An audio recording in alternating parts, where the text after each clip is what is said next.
근데 주제통합 3번. 얘들아, 주제통합 3번은, 아, 왜? 왜? 주제통합 3번은 내가 봤을 때는 내용이 어렵다기보다는 문제 때문에 짜증나지 않았나라는 생각을 좀 해요. 그래서 선생님이랑 이제 오늘은 좀 수업 방식을 오늘은 반대로 좀 할 거야. 선생님이 먼저 설명을 좀 해주고 그 다음에 본문 확인을 할 거야. 그럼 이해가 잘 되거든? 그럼 애들이 그래. 그럼 당연히 여기서 싹 한번 이해를 하고 읽으면 당연히 이해가 잘 되지. 그렇게 받아들이지 말고 니네가 이거는 이미 선생님 설명 없이 한번 읽고 이해해보려고 노력도 해봤고 문제도 한번 풀어봤잖아. 근데도 어려움을 느낀 거잖아. 그럼 오늘은 이거를 설명을 듣고 이해를 한 다음에 본문을 읽었을 때 이게 보인다? 이 내용이 어떻게 서술되어 있길래 내가 그때 이해 못했던 거지? 이거를 보면서 수업을 듣는다고 생각을 하면 훨씬 이게 좀 도움이 많이 되거든, 독해할 때도. 그래서 오늘은 먼저 이걸로 이해를 해보고 그 다음에 본문을 한번 체크해볼 거예요. 그래서 볼 때 이게 어떤 식으로 문장 구조가 이루어져 있길래 내가 이걸 이해 못했던 걸까? 그리고 평가원이 EBS가 이런 내용에 대해서 이렇게 서술을 해놨고 지시어는 어디를 얘기하는 거고 어떤 속임수가 있었는지 그런 것들 좀 체크를 할 거예요. 내용을 먼저 좀 보면은 앞에 봐봐. 이거는 이제 1문단, 2문단인데 우리 은행에서 뭐 다 통장 하나씩은 가지고 있잖아. 그치? 근데 은행에서 뭐 대출은 니네가 안 받아봤겠지만 돈을 빌리는 걸 이제 대출이라고 하잖아요. 그럼 니네 생각해봐. 은행도 대출자에게 돈을 빌려주려면 돈이 있어야 돈을 빌려주잖아. 그럼 은행은 돈을 어디서 받는 거야? 고객들한테. 고객이 은행에다가 저축을 하면 그 저축한 돈으로 대출을 주는 거지. 니네 은행에 왜 돈 저금하니? 그렇지. 그거야. 이게 이제 3학년이지. 우리 1학년은 뭐라고 대답할까? 돈 모으려고요. 이러고 쓰는 돈 모으려면 그냥 장롱에 모으지? 그지? 베개 밑에 모으지? 우리 이자. 요만큼이라도 이자를 주니까 우리 집에 안 쌓아놓고 은행에다가 맡겨주는 거란 말이지. 근데 이제 은행은 그러면 이 돈을 갖다가 대출을 해주는데 이 대출해주는 것도 요것도 기본 상식이지? 내가 100만 원 빌려줄 거야? 100만 원 빌려줄 거야. 근데 정민이는 두 달 동안 갚겠대. 이자까지 해서. 근데 얘는 1년 동안 갚겠대. 그럼 내 입장에서 누구 신용도가 더 떨어지니? 얘한테는 내가 다 받을 수 있는 확률이 불안하다고 생각하는 거야. 그러니까 얘한테는 이자를 세게 받아야지. 그래서 우리가 장기와 단기 대출 이자는 당연히 다르겠지. 그리고 이게 빌릴 때 말만 하면 다 빌려줘? 언제까지 얼마 이자해서 갚겠습니다라는 계약서를 쓰잖아요. 그걸 우리가 뭐라고 부르는 거야? 채권. 이 정도는 이제 우리가 기본적으로 알아야지, 그치? 근데 이제 얘가 대출자가 대출 채권을 쓰면 은행은 이거를 만기 보유한다는 내용이 1문단이에요. 그러니까 만기 보유는 뭐냐? 대출자가 돈을 다 갚을 때까지, 그 기간까지. 그래서 대출자가 그 돈을 다 갚으면 이 채권은 어떻게 하는 거야? 뭐 없어지겠지. 이해됐어요? 이게 1문단이야, 1문단. 근데 우리는 사실 은행 말고 돈을 빌릴 수 있는 다른 금융기업들도 많잖아, 얘들아. 예를 들어? 그렇죠, 이런 거. 그리고 이런 거. 이거는 은행이라서 이제 빠져야 되나? 그러니까 여기서 하는 이 그림자 금융이라는 건 그런 산업원이라고 생각하시면 될 것 같아요. 근데 말부터가 그림자 금융이잖아. 뭔가 좀 어두컴컴해. 뭔가 투명하지 않는 것 같아. 그러니까 그렇게 생각을 하면 좀 편해. 그러니까 이거는 은행 대출 1문단, 2번은 은행이 아닌 곳에서 대출을 받았을 때의 이제 구조. 이렇게 생각하시면 돼요. 일단 1문단부터 선생님이랑 읽어볼게요. 1문단에 선생님 미줄친 부분만 읽읍시다. 은행은 대출 채권을 만기까지 보유해서 예금자, 은행, 그리고 대출자로 연결이 되므로 비교적 단순한 구조를 거쳐서 자금이 이제 거래된다. 이게 바로 은행. 은행은 뭐다? 기억이라고 미줄 쳐져 있죠? 전통적인 신용중개다. 이렇게 하는 게 1문단이었어요. 근데 2문단은 뭐냐? 2문단은 선생님 여기서 좀 먼저 정리를 하고 갈게요. 그림자 금융, 뭐 책에는 섀도우 뱅킹이라고 나왔으니까 우린 줄여서 그냥 SB라고만 합시다. 여기 지금 보면, 자, 봐봐. 대출자가 돈을 빌려. 이제 우리는 빨간색 흐름을 집중적으로 좀 볼 거야. 그러면 이 대출을 해주는 금융기업, 비은행이겠지? 은행이 아닌 곳? 은행이 아닌 곳도 돈이 있어야 빌려주지, 그치? 그럼 얘네는 돈을 어떻게 버는지를 우리가 배우는 건데, 얘네는요, 대출자가 대출 채권을 쓰지? 돈 빌렸다. 언제까지 갚겠다. 이 채권을 은행 같은 경우에는 만기 보유잖아. 근데 얘네 같은 경우에는 이 대출 채권을 여기다가 팔아버린대. 이 대출 채권을 여기다가, 그러니까 이게 무슨 소리야? 대출을 뭐 한 사람만 해주진 않았을 거 아니야? 뭐 A, B, 뭐 C, D, 뭐 등등등등 여러 기업이나 개인들한테 돈을 빌려줬을 거란 말이야. 이 채권들은 다 얘네의 자산이 될 수도 있는 거야. 왜? 내가 빌려준 돈이지만 다 돌려받을 거니까. 우리 지난 시간에 사회지문 수업했던 거 기억나요? 근데 요렇게 얘네가 그럼 이 내 거를 나 이런 거 돈 갚을 수 이거를 얘네한테 판다라는 거야. 이 돈 내가 벌 건데 얘네한테 파는 거야. 그러면 이 콘딧이라는 곳, 여기가 이제 중요한 거거든. 내가 봤을 때 우리는 지금 고등학교 3학년이기 때문에 그냥 오늘은 단순하게 이 지문을 좀 이해하는 수업이지만 이 지문 안에 나오는 명칭 중에 콘딧, 그리고 트렌칭, 그리고 상관계수라는 게 나와요. 그거 세 가지의 개념은 확실하게 알고 지나가야 될 것 같아요. 왜냐면 얘네는 연계율이 꽤나 높아. 그러니까 예를 들면 오늘은 이 그림자 금융이 메인이라서 글을 배우지만 나중에 너희한테 또는 육모나 구모나 또는 더 크게 수능에서 콘딧을 메인으로 하는 경제지문이 나올 수도 있어. 그게 연계야, 얘들아. 이해됐어요? 자, 어쨌든 콘딧이 그러면 어떻게 하는지 보자. 자, 얘네는 이 대출금을 마련하기 위해, 자원을 마련하기 위해서 자기네들이 받은 대출 채권을 얘네한테 팔아버리는 거야. 그럼 얘네는 그거를 장기는 힘들어. 단기 금융상품. 짧게 내가 돈을 벌 수 있는 거잖아. 그치? 이 단기 금융상품으로 만들어서 펀드 투자자들에게 소개를 하는 거야. 상품으로. 그럼 이 펀드 투자자들은 얘네가 원금의 이자까지 벌 거를 생각해서 투자를 한다라는 거죠. 그러면 이 얘네가 투자한 금액을 가지고 이 콘딧은 대출 채권을 사. 그게 매입금이 되는 거야. 이해됐니? 자, 다시 정리해보면 이렇게 되는 거예요. SB가 대출 채권을 매각해요. 그럼 콘딧이 그걸 사야 돼. 이해됐어요? 그 여기 써있는 매입이라는 거는 누가 뭘 매입하는 거야? 콘딧이 대출 채권을 매입하는 돈인 거야. 이해됐어요? 이거 조심해서 잘 기억해야 돼. 그러면 콘딧은 얘도 이 돈을 마련해야 될 거 아니야. 이 대출 채권을 살 돈을 마련하기 위해서 이 채권들을 단기 금융 상품으로 발행해서 펀드 투자자들한테 매각한다라는 거지. 소개한다라는 거지. 그럼 투자자들은 보고 내가 회수될 확률이 높은 것에다가 투자를 해. 그러면 투자한 돈으로 대출 채권을 사는 거야. 이해됐어요? 그러니까 이 대출 채권을 사면 이 돈이 얘한테 가니까 얘는 또 대출자한테 주는 거지. 근데 지금 보면은 이 단기 금융 상품뿐만이 아니라 신종증권이라는 말이 나오는데 신종증권은 이런 거예요. 예를 들어서 자, A 기업이 있고 B 기업이 있어. A 기업도 나한테 1억을 빌렸고요. B 기업도 나한테가 아니라 SB한테 얘들아. SB한테 2억을 빌렸어. 2억이 아니라 1억. 본문이랑 같이 가자.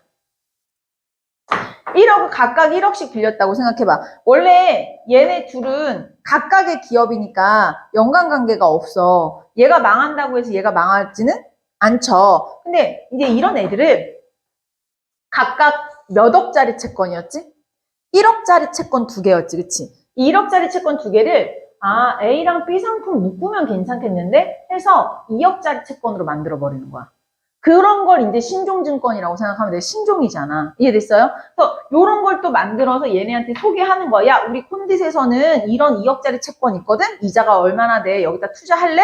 이렇게 해서 소개하면 얘네가 그걸 보고서는 뭐 회수할 확률이 높겠다 싶으면 투자를 하고 아니면 뭐 많은 거고. 그럼 이제 콘딧 입장에서는요. 이 투자를 많이 받는 게 좋잖아. 그치? 투자를 많이 받으려면 내 상품, 내가 발행한 상품이 빵빵하다. 신용도가 회수 확률이 높다는 걸 보여줘야 되는데 그거를 공신력 있는 기관인 은행 등에서 보증을 서주는 거야. 그럼 상품 소개할 때 이거는 은행이 보증하는 상품이야. 라고 얘기할 수가 있는 거죠. 이해돼요? 난 날 찌른 것처럼 아팠어. 자, 어쨌든 요렇게 해서 콘딧이 돈을 버는 원리. 그러니까 콘딧이 돈을 왜 벌지? 매입이잖아. 조심해야 돼. 여기서 매입하는 건 누가 뭘 매입한다라는 거야. 콘딧이 대출 채권을 매입한다라는 뜻이야. 이해돼요? 그럼 여기서는 이 매입금 뭐야? 이 단기금융 상품을 콘딧이 발행하면 여기다가 펀드 투자자들이 투자를 한다라는 뜻이거든. 이해됐어요? 빨간색 자금 흐름을 보시면 이해가 되는 거고 파란색은 채권을 매각하는 거라고 생각하시면 됩니다. 이해됐어요? 그래서 여기에 대한 내용이 이 문단에 있었거든요. 이 문단 선생님이랑 분홍 색깔 밑줄 친 데 위주로 읽어볼게요. 그림자 금융은 은행 시스템이 밖에 있다. 왜 은행 시스템 아니잖아요, 얘는. 은행 시스템 밖에 있고 은행 수준의 규제와 권리를 보장받지 못하는 금융회사나 또는 금융상품을 의미한다. 물결 침대가 되게 중요했어. 그림자 금융은 대출을 실행하고 받은 대출 채권을 시장에 매각해서 자원을 마련한다. 그러니까 이게 물결 침대가 지금까지 한 설명인 거야. 되게 간단하게 한 줄로 뭐라고 했어요? 얘네는 대출 채권을 시장에다가 매각해서 돈을 마련해.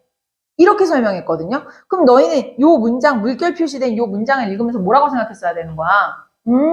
지금부터 이 시장의 원리를 얘기해 주려는 거구나. 이렇게.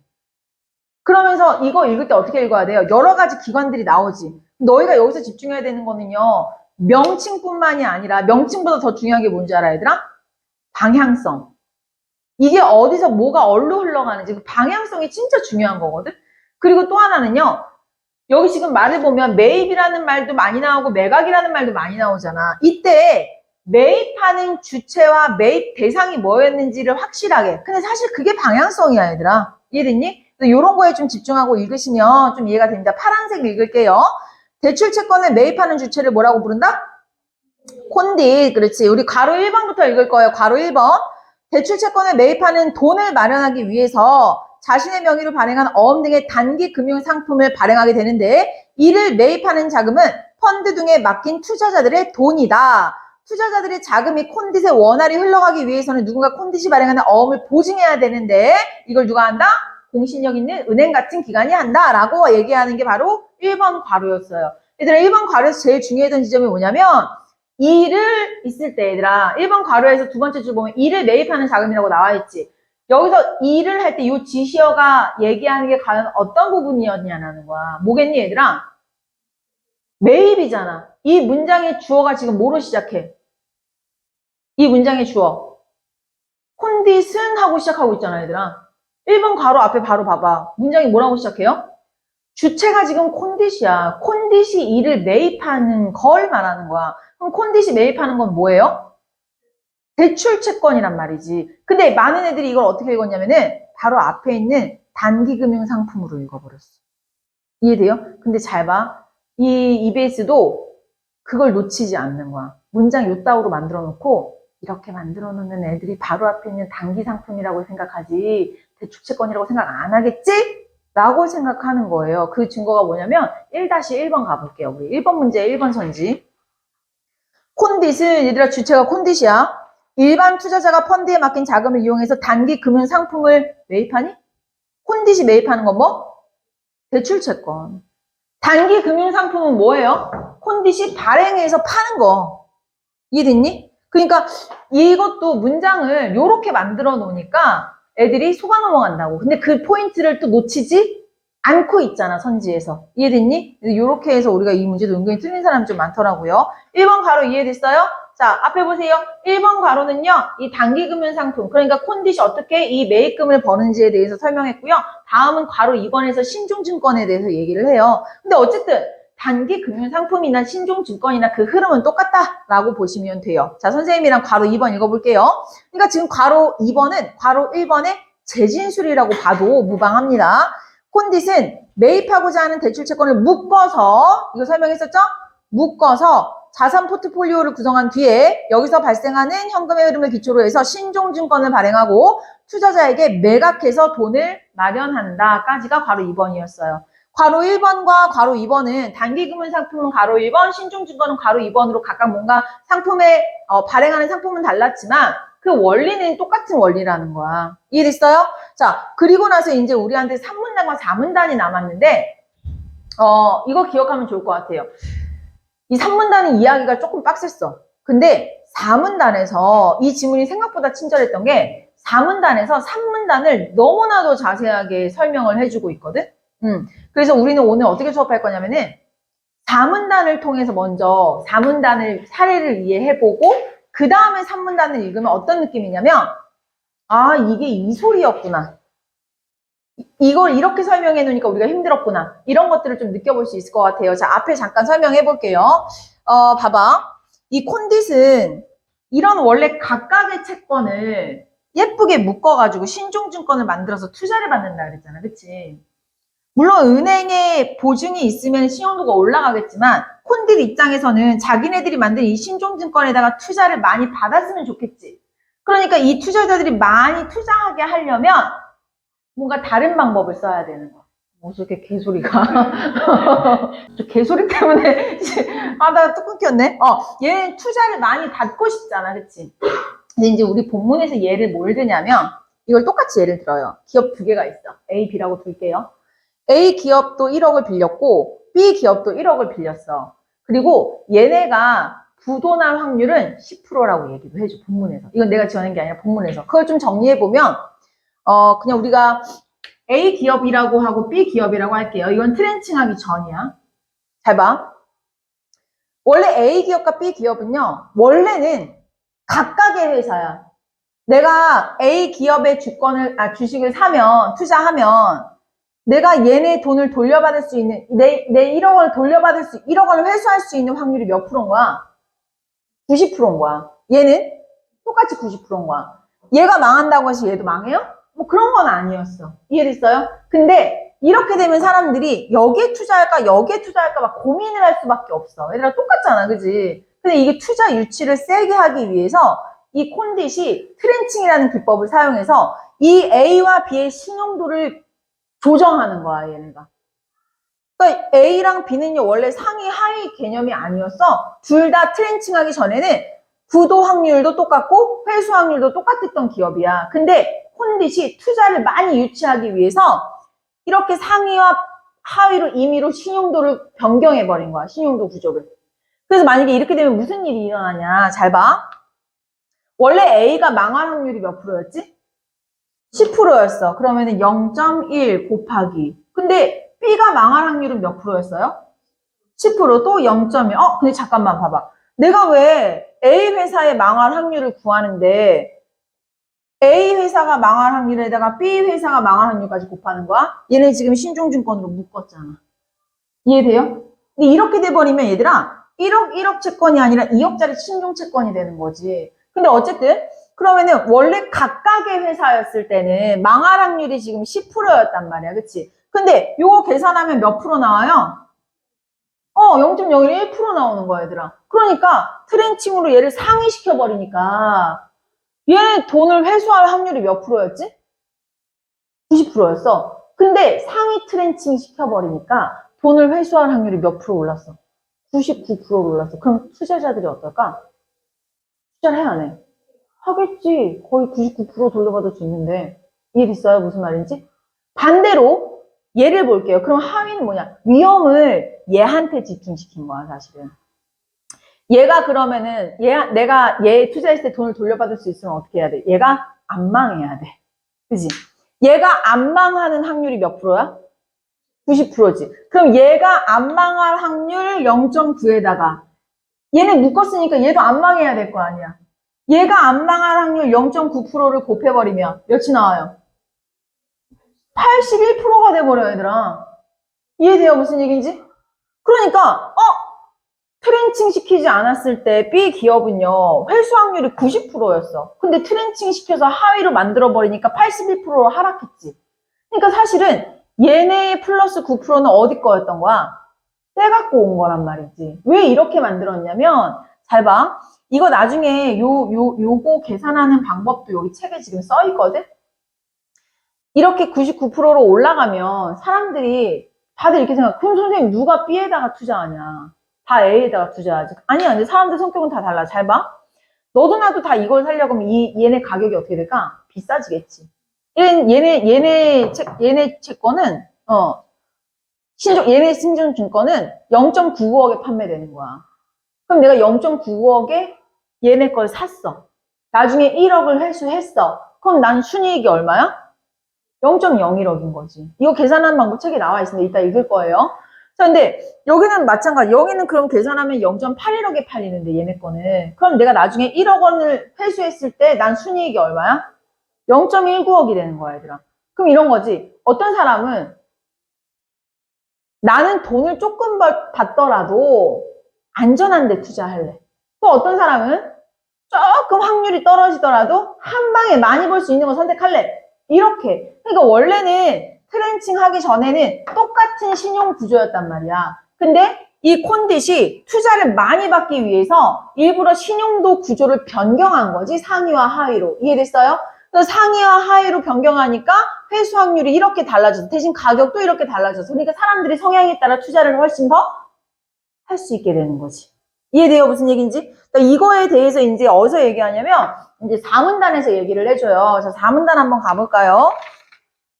4문단 갑시다. 쌤이랑 4문단에서 이제 선생님이 5부터 읽을게요. 괄호 5부터 두 개의 대출채권을 묶어서 이를 기초로 신종증권을 발행한 후에 상위 트렌치와 하위 트렌치로 구조화한 경우를 생각해보자.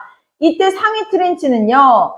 투자자가 1년 후에 1억을 받을 확률, 즉 회수 확률은 1억 원 이상이 된다. 왜? 2억짜리 채권이니까 얘는 신종이라. 근데 두 대출이 동시에 부도나지만 않으면 1억 원은 확실히 받을 수 있어. 맞지? 그래서 얘는 뭐 한 거야? 0.1 곱하기 0.1, 즉 몇 프로? 1%. 그래서 회수 확률은 몇 프로? 99%. 이해됐어요? 파란색 읽을게요. 하위 투자자들은 각각 대출채권에서 부도가 나지 않아야 받을 수 있어. 그치? 그러니까 부도가 나지 않아야 되니까 0.9, 0.9에서 81%가 됐다. 까지가 괄호 5번이었어요. 괄호 6번은요. 너희가 이 괄호 5번을 못 알아들었을까봐 좀 더 확실하게 정리해 주는 거. 재진술이야. 6문단 빨간색, 파란색만 읽을게요.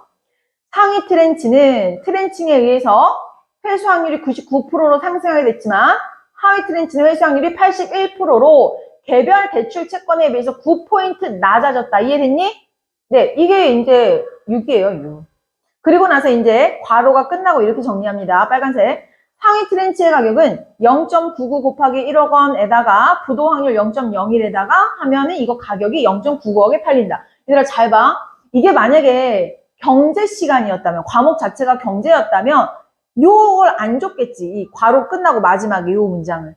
너희한테 해보라고 했겠지. 근데 이거는 국어잖아요. 국어니까 너희한테 이런 공식 같은 건 니네가 머리 아프게 생각할 필요가 없어. 그냥 내가 다 줄게 라고 얘기하고 있잖아. 단지 너희가 해야 되는 행동은 뭐냐면 이 0.99라는 숫자가 어디서 튀어나왔지? 요 1억은 어디서 튀어나왔지? 이런 것들을 빨리빨리 생각해줘야 된다는 얘기야.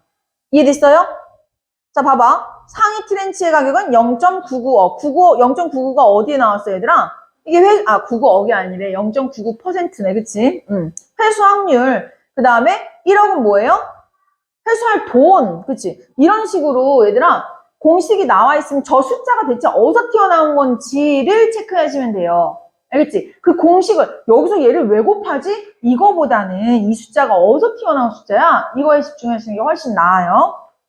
그리고 이번에 모의고사 앞두고 좀 얘기를 하자면 그래프 나오면 그래프 선 몇 개인지 살펴. 그리고 선이 2개 나온다. 그러면 본문에 어디가 몇 번째 선이고 본문에 어디가 무슨 선이고 그걸 체크하면 돼. 그 선을 가리키는 게 어디 설명인지 알겠지?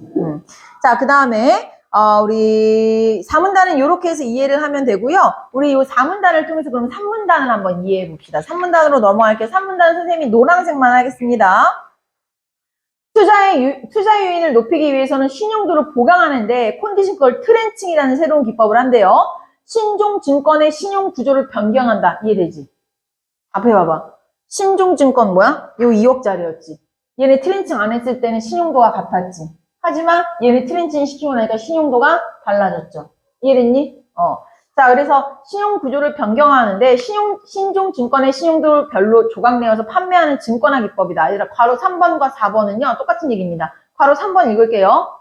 신종증권들을 신용도에 따라 신용 등급이 높은 상위 트렌치, 열악하는 하위 트렌치로 분할한 뒤에 대출 부실에 따른 신용 위험을 하위 트렌치에 집중시켜서 상위 트렌치를 보호하고자 하는 것.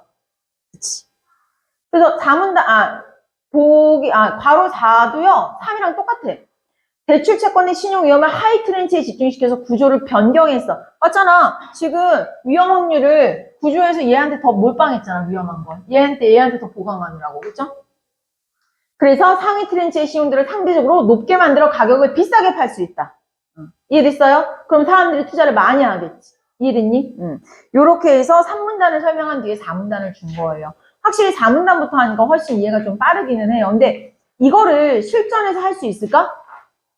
실전에서 아직 읽지도 않았는데 4문단은 3문단에 예실 거야. 이거 못하잖아, 얘들아. 그럼 어떻게 하냐면 3문단을 읽다 보면 어라 좀 어렵네 이게 느껴져. 근데 4문단을 읽으니까 어라 3문단 예시해주고 있네. 그러면 4문단을 엄청 소중히 읽어야 된다는 뜻이야. 3문단을 위해서라도. 이해됐어요? 근데 이거를 실전에서는 다시 3문단으로 넘어가서 이해해볼 시간까지는 없을 거야. 하지만 숙제할 때는 해볼 수 있잖아. 그치? 자, 그래서 이렇게 우리가 주제통합은 본문 다 체크를 한번 해봐서 5문단은 하지 않을게요. 자, 근데 그러면 이제 요 상태에서 보면 사실 내용은 그리 많았니? 뭐 그렇게 뭐 내용이 복잡하거나 많은 건 아니었어, 얘들아. 근데 이 지문을 애들이 많이 꼽은 이유는 아까도 처음에 말했지만 문제 때문에 그랬던 것 같아. 문제를 지금 보면은요. 2번 문제 가볼까요? 독서 지문 하나 떠놓은 줄. 또 어려워. 이거 하기 전에 그래서 3번부터 털고 갑시다. 3번 보자. 기억은 은행, 니은은 SB. 자, 3번의 정답은 5번입니다, 얘들아. 니은이 SB였지. SB는 대출 채권에 대해서 공신력 있는 금융회사의 신용 보강이 필요하다? 얘들아, 앞에 봐봐. 은행의 신용 보증이 필요한 거는요, 대출 채권이 아니라 단기금융사, 뭐, 콘딧이 발행하는 얘네한테 보증이 필요한 거라고, 얘들아. 그죠? 이것도 내용일치 문제여서 뭐 더 이상 풀이는 안 해도 되고요. 2번으로 한번 가볼게요. 2번에서는 네모박스에 선생님이 상관계수에다가 네모박스를 하나 쳐놨어요. 그죠? 내가 봤을 땐 상관계수도 좀 중요할 것 같아요. 이 상관계수가 연계될 확률도 좀 있어요. 얘가 메인으로 그냥 지문이 만들어지는 거지. 상관계수를 한번 이해해 봅시다. 상관계수가 양, 분홍색이네. 양의 값이면 무슨 방향? 정방향. 음의 값이면 역방향. 이 말을 잘 이해해 봅시다. 앞에 보세요. 얘네는 원래 각각의 회사였지? 그치? 이렇게 묶으면 이제 신종증권이 된다는 거였잖아. 니네 생각해봐. 이게 상관계수가 플러스 양의 값이면 정방향이라고 했잖아요. 정방향이라고 얘기하는 건 A가 망하면 B도 망하는 거야. A가 안 망하면 B도 안 망하는 거야. 그러니까 원래 우리가 신종증권의 망할 확률 있지. 2억 원짜리 채권으로 만들었을 때 얘 망할 확률 어떻게 계산했었지? 묶었으니까 얘 망할 확률에다가 얘 망할 확률까지 곱해야 됐지. 그죠? 묶었으니까. 근데 문제는 정방향일 때, 양의 값이라서 정방향일 때 그때는 곱해줄 필요가 있어 없어? 없어. 왜? 얘가 망하면 그냥 얘는 무조건 망하는 거니까. 요것도 이 문제를 풀 때 되게 중요한 포인트였거든, 얘들아. 본문에서 보면은 망할 확률을 2번 곱하고 있단 말이야. 그럼 우리한테 얘도 보여줬고, 그치? 근데 얘는 2번 곱할 필요가 없는 거야. 왜? 정방향이니까. 이해됐어요? 정방향이라는 뜻은 뭐야? 선생님 봐봐. 만약에 내가 이 2억짜리 신종증권에다가 투자를 했어. 그러면 나는 돈을 얼마 받을 수 있니? 2억을 다 받을 수 있거나 아니면 아예 못 받거나. 왜? 정방향이 되잖아. 정방향은 뭐야? A가 망하면 무조건 B도 망해. 얘들아, 그럼 둘 다 망하는 건데 내가 회수할 수 있는 돈이 있어요? 없잖아. 근데 A가 안 망하면 돈을 다 갚겠지. 그럼 B도 안 망했다라는 거잖아. 그러면은 나는 2억을 받을 수 있는 거야. 신종증권 2억짜리 채권이었으니까요. 이해됐어요? 그래서 일단은 요 부분을 설명을 했기 때문에 요 괄호 부분이 쉽게 읽힐 거예요. 괄호 부분 한번 읽어볼게요. 상관계수가 양의 값이라는 것은 정방향이지, 그치? 하나의 대출채권에서 부도가, 설명을 해주네. 하나의 대출채권에서 부도가 발생하면 나머지에서도 무조건 부도가 발생하는 것. 이해됐어요? 그러면 너희 봐봐. 요 밑에 그 이문단 있죠? 이문단은요. 우리 본문이랑 똑같은 얘야. 너무 친절해. 얘네가 각각 1억 원씩 빌렸고 망할 확률이 10% 10%였대. 똑같은 조건을 줘. 그러니까 생각보다 이 지문이 되게 친절했던 거야, 얘들아. 본문에서 이미 다 시뮬레이션 돌려본 걸 가지고 이제 상관계수만 들어보내서 우리한테 물어보고 있잖아요. 그럼 너희가 생각해보자, 얘들아. 얘는 플러스 양의 값이라 그랬지, 그치? 그럼 표를 한번 봐봐. 표에서 신종증권 회수 금액이 있죠. 2억, 1억, 0이라고 써있네. 이거 양의 값이지. 아까 우리한테 준 게. 그럼 여기서 뭐는 불가능해? 내가 2억을 다 받거나 아니면 아예 못 받거나가 돼야 되는 거 아니에요? 정방향이잖아, 얘들아. 그럼 여기 이 표에서 2억을 받는다 가능해요? 가능해, 얘들아. 왜? 한쪽이 안 망하면 다른 쪽도 안 망하니까. 이해됐지? 그럼 내가 아예 못 받을 확률 있어, 없어? 있어. 왜? 한쪽이 망하면 다른 쪽도 망하니까. 근데 얘들아, 1억만 받는다라는 건 무슨 뜻이야? 한쪽은 망하고 한쪽은 안 망했다는 뜻이야. 이게 지금 양의 값인데 가능해? 정방향인데? 안 가능해, 얘들아. 그 지금 이 표에서 뭐는 지금 가능하지 않은 상황이야? 1억만 받는 건 가능하지 않는 상황이죠. 그러니까 선생님도 이걸 문제 풀 때 많은 친구들이 이거 본인 스스로도 생각해봐요. 나는 어디부터 채웠나? 많은 친구들이 이거 A부터 좀 채웠거든? 근데 그러지 말고 이 정방향이라는 개념을 잘 잡았다면 이 표에서 지금 1억만만 받는 상황은 만들어질 수 없는 상황이잖아. 그죠? 그러니까 이걸 어떻게 해야 돼요? 이거 B, D, E부터 채우면 0, 0, 0이 돼야지, 얘들아. 정답 몇 번이에요? 네, 5번이에요. 근데 봐봐. 이렇게 풀잖아?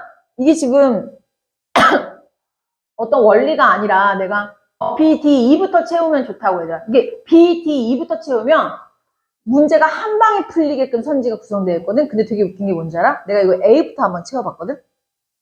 A부터 채우면 진짜 끝까지 하나씩 소거해야 돼. 하나씩. 시간이 어마어마하게 걸리게 선지 구성이 이미 그렇게 만들어져 있어. 선지 되게 잘 만들어 놓은 거지. 눈치가 좀 빠른 애들은 다 빨리 찾고 가지만 좀 둔해서 순서대로 그냥 무식하게 내려가는 애들은 시간을 계속 더디게 오래 걸리게 만들어 놓은 선지라고 얘들아. 이해됐어요? 그래서 정답 몇 번? 5번. 국어적으로 풀어야 돼, 국어적으로. 이건 경제가 아니잖아. 그죠? 자, 그 다음에 또 하나. 이게 이제 내가 송천에서 수업할 때는 어떻게 수업했냐면, 걔네는 이게 시험 범위야. 얼마나 멋져. 응?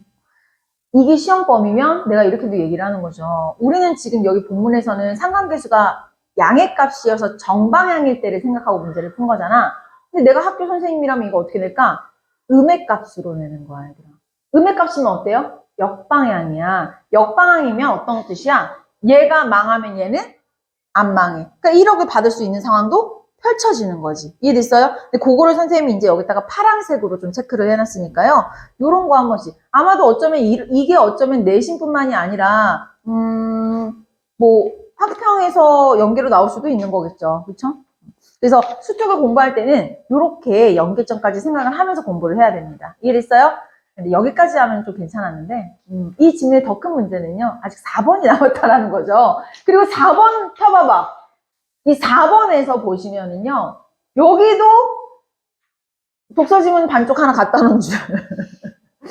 그래서 이것 때문에 애들이 좀 힘들지 않을까 생각을 해요. 이것도 역시 나는 이제 국어적으로 좀 풀어봅시다.